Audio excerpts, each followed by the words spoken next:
You are now entering Clearview, Illinois' city limits.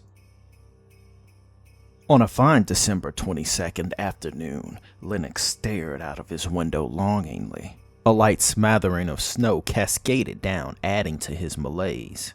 He was going to miss all his outside and online activities because his parents had the gall to put him on punishment a day before winter break started, and what could be a crueler fate? From his window, he noticed Miss Wilson sprinkling what he first assumed to be salt across her back door. Lennox hadn't thought it odd until she shook the bag in front of her windows, too. Being as bored as he was and seeing the only thing he was allowed to do was chores, he grabbed the garbage and took it out.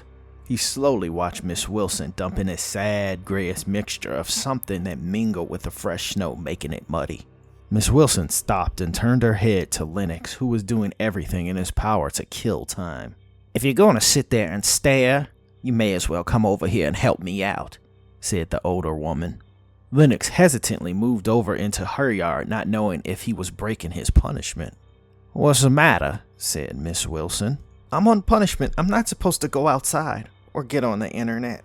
"Well, if your parents get on you about it, I'll take the heat. Now pick up that bag and follow me," said Miss Wilson. She was in her 60s, strong for her age, but walked with a slight limp. Lennox picked up the empty dog food bag, which was now filled with a drab grayish black ash. "What's this stuff?" Lennox asked as the two passed through the gangway to the front yard. "Ash," said the old woman. "Now shake it out in front of the door, not too much, because I need to get all the windows too." Lennox did as he was told. "Why are you doing this?" Miss Wilson lit a cigarette. Her hands were covered in winter gloves, but her digits were rigid and barely moved.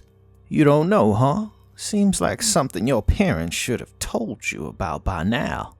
Lennox gave the old woman his full attention now that he knew the knowledge was forbidden. "Putting it out for Santa." Lennox scrunched his face in disbelief.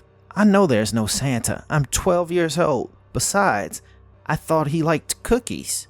"Cookies, you say? That's for Santa that comes on Christmas. That Santa probably isn't real," said Miss Wilson, taking a pull of her cigarette. She stopped talking as if she wasn't going to say any more, but Lennox was fully invested at this point. "So it's a different Santa then?" "Yeah, it is. The older people in Clearview started calling him the Taker." "What does he take?" Lennox asked cautiously.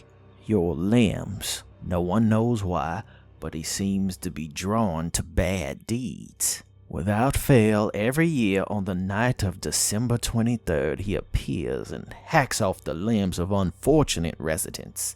Lennox froze with sudden fear, then relaxed. "You're messing with me?" Miss Wilson half smirked and then blew out a long strand of smoke. "I wish I was, but I've seen too much to play with you, because if I were to lie to you, I'd be playing with your life."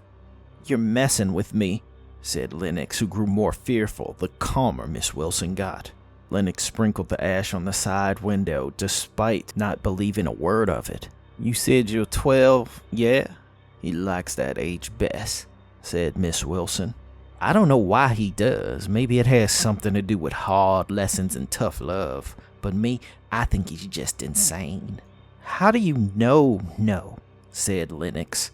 Miss Wilson took a long drag before speaking again, as to gather the strength to summon up her darkest memories. "Because I was your age when it happened to me." Macy and her three friends, Nicole, Whitney, and Alice, sat in the dark with only blankets and flashlights to protect them. "Did you see the look on Mr. Talbot's face when he saw what happened?" said Whitney. Alice teared up at the thought of what they had done. "Stop crying, it wasn't that bad," said Macy. Nicole hugged her friend lovingly. "We all wanted to make him sick. That was the plan. None of us knew he'd die." Whitney chuckled as if she were holding on to a secret she was dying to let go of. "Why are you laughing? It's not funny," said Macy. "Because I gave him more poison, double the amount. I slipped it in when you guys weren't looking," said the devious little girl. "We're gonna go to hell now," said Alice, who was nearly inconsolable. No, you can't go to hell for killing a dog. They don't count. I mean, we all kill chickens and cows all the time, said Whitney matter-of-factly. I don't, Alice said with tears. But you eat them. That's just as bad, Whitney insisted. We're gonna get caught, Alice spoke with fear, but Macy stepped in. No, we're not. The only way we get caught is if we tell on each other. Let's promise we'll never do that. Everyone looked to Alice as if she was the weakest link in their unbreakable chain. The timid little girl grew nervous with 3 judgmental eyes on her. The fear of being ostracized far outweighed her guilt. With a trembling voice, Alice agreed. Alice couldn't sleep, so she decided to wander the darkened house. After the first steps out of Macy's room, she was greeted by the ominous long shadows. She pulled the bedroom door closed and backed in. The meek little girl bumped into something that had no business being there and wasn't there seconds before. As she reflexively meant to scream, a hand cupped her mouth. Whitney took away her hand once Alice settled.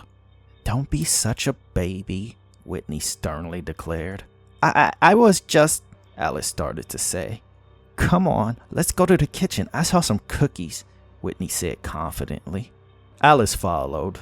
Down the dark stairs, the two crept through the house like little burglars. They stopped at the foot of the steps when they saw thin wisps of ash cascade from the chimney. Did you see that? Alice asked. Whitney tensed in honest concern, then realized it was more than likely a bird that got stuck.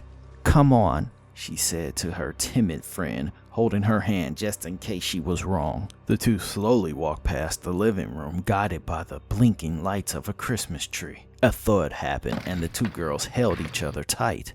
Whitney thought to run, but Alice was too scared, so she had to pull her along. The two saw the bottom half of 2 black-booted feet drop in the chimney. Whitney tried pushing Alice, but she wouldn't budge. Come on, Whitney cried silently. The body in the chimney ducked as if to come in. They saw it was a man, emaciated and gaunt, with a rictus grin so wide it was as if he had heard the funniest joke that the world did not. As he took a step, his booted foot burned on the ash of the chimney and erupted in flame. The man inhumanly squealed like a wild beast, then scurried back up the chimney. The two girls could hear unusually fast footfalls moving upwards, carrying through the walls. The 2 little girls ran upstairs to wake Macy's mom, but when they got to her, she was dead to the world, 2 volumes in. They heard a sharp scream from Macy's room. They rushed inside, and the gaunt man dressed as Father Christmas himself stood over Macy and Nicole. He was as skinny as Santa Claus was fat. Alice and Whitney saw their friends holding bloody nubs where their left hands should be. The red-suited maniac turned with an axe, and Nicole and Macy's severed hands. The rictus grin was so stark, it accented and pulled his loose skin, revealing all his wrinkles. He dropped the 2 little girls' hands into his sack, then smiled at Whitney as if he intended to make a true lesson out of her. The thing didn't seem content to only take a hand in her case. His wild, reckless swing indicated that nothing less than her head would do. When Whitney thought she had met her end, at the last possible moment, Alice pushed her out of the way, intercepting the axe blow that spelled her doom. Alice's head rolled from her shoulders. All the little girls shrieked in a cry of terror so potent it might wake the dead. The gaunt mockery of St. Nick came at Whitney, content to finish the grim deed he had started, but she flew down the stairs. The gaunt man was fast on her heels, taking a single step for her every 2. When Whitney reached the front room, the red menace attempted to grab her, but instead pushed her into the Christmas tree. She rolled next to the fireplace. The maniac raised his axe to take Whitney's head, but she ducked and rose her hand to protect her face. That limb served its purpose, but flew from her body in a bloody heap. It happened so fast she didn't have time to scream. The gaunt mockery slowed down, not to pause, but to pick his shot. Whitney grabbed for anything she could with the hand she had left. As the man reared back to administer his final blow, Whitney flung the ash from the fireplace into his face. The taker's rictus grin never left him, even as the ash set his head on fire. The taker howled in an unnatural, otherworldly roar, patting the flames that ravaged him. The sharp scream of Macy's mom echoed throughout the house, and the taker looked up with half his face melted in black. Though his expressions were even harder to figure than before, it housed the look of someone that had overstayed their welcome. It took a quick glance at Whitney, who had another glob of ash in her good hand, then up to the stairs. He crashed through the front window, disappearing into the night. Miss Wilson finished her story with a single tear rolling down her face to mourn the friend she'd lost. "You made that up," the boy said with as much respect as he could. "Did I? The taker takes the limbs of the young that have done wrong. What exactly are you on punishment for?" Lennox hesitated and was too ashamed to say. "That's enough. We got it all," said Miss Wilson. "You know, it looks as if I have a little ash left over. You might want a little for yourself." The old woman took the bag from Lennox, then dropped it when her left hand bent and pulled away. Miss Wilson smiled and pushed her stiff prosthetic back in place. Lennox took the bag and ran back in the house, thoroughly put on edge by the grim fairy tale he heard. Though he didn't believe any of Miss Wilson's story, or so he told himself, he ashed up his window and door. What did it hurt? Lennox got very little sleep that night, but when he finally did succumb, he was jolted awake by a gentle tapping on his window. You are now exiting Clearview, Illinois. I hope you enjoyed the trip.